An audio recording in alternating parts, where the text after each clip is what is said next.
Welcome to McPlum, simple solutions served daily.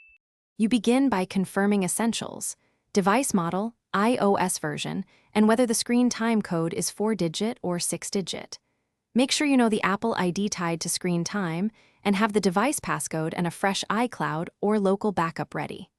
Once done, connect the device to power and Wi-Fi so processes don't fail midway.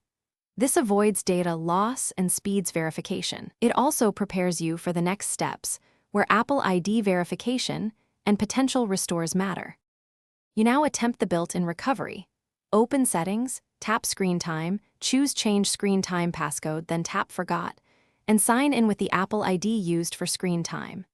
If sign-in fails or no Apple ID was set, make an encrypted local backup via Finder or iTunes. Encryption preserves keychain items. Then erase the device and restore the encrypted backup to remove the screen time lock. Make sure to follow prompts carefully, because encrypted versus unencrypted restores differ. Finish by checking settings screen time to confirm the passcode is cleared, then reconfigure your limits and set a new passcode while linking it to the correct Apple ID. If you cannot access the Apple ID and have no usable backup, contact Apple support and be ready to show purchase proof and the device serial.